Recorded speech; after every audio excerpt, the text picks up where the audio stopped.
Hey, my name is Undine. This video was about the mental health benefits or psychological benefits of minimalism and how it has helped me in the past. I think that the minimalist lifestyle can help with a lot of things that stress us out in everyday life, and I want to share my thoughts on this with you. The first thing that has helped me to reduce especially work stress is that my minimalist environment at home in my apartment really helps me to wind down better. When I come home from a stressful work day, from a cluttered office, and believe me, developers' offices or offices where a lot of physicists or scientists work in general are not very tidy usually. A lot of measurement instruments are laying around there. So this has been like a big stressor for me. So I found that when I have like a clean and tidy and very minimal apartment, and when I come home, it helps me a lot to wind down, to have that clear,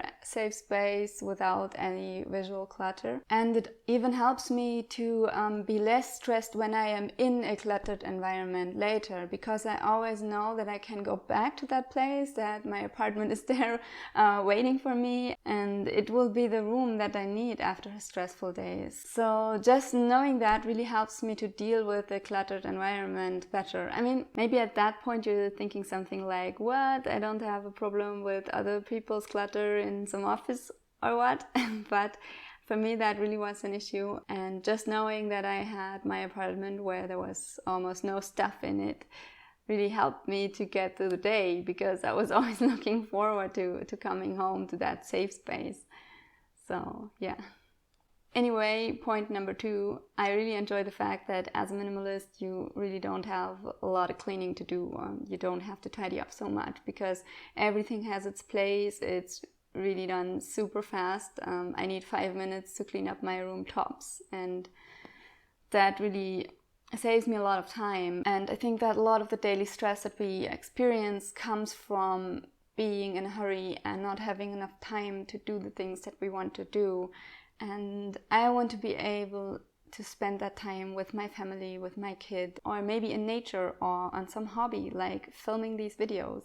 So having more time in general makes me less stressed, and I think that is the case for a lot of people, isn't it? Now my point number 3 is the visual calm. I mean, it's kind of the same as point number 1, but I just wanted to put a little emphasis on that again, because it is so important to me as a minimalist, and I think it's a reason for many people who take on that journey to become a minimalist, that they are seeking some sort of visual calm, of a clutter-free environment. And for me this comes with things like simplistic furniture or muted colors, because for me, like very intense colors, I think they feel almost loud. They are shouting at me.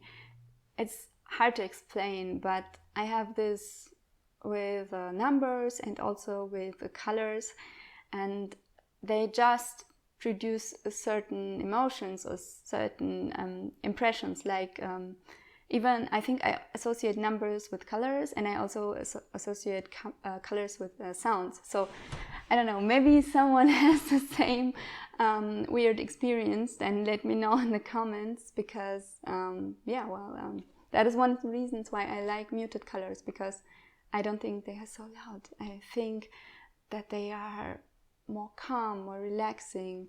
And I also rarely use decorations. I have these little branches here in the foreground, and I thought they would be nice in the video.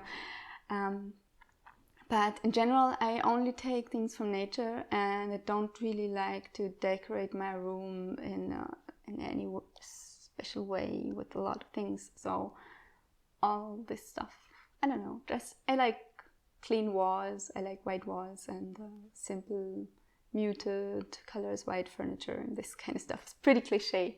And I think that the benefit of that is really that it is less stressful for the brain, it is less stressful for the eye, and when you look at these things, they all match, they all give you this calm picture, like a little bit like a catalog, but more human. Anyway, next point is not having to search for anything, really, but my files on the computer sometimes.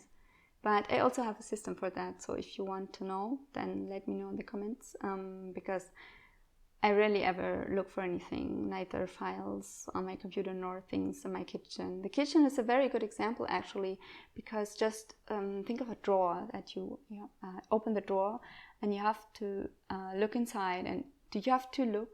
Do you have to take a close look? Do you have to search for anything? Because I really don't like doing that. I like to take like one quick look and then grab my tool and be done. And having a lot of unused space, I mean, like, unused space is good space for me.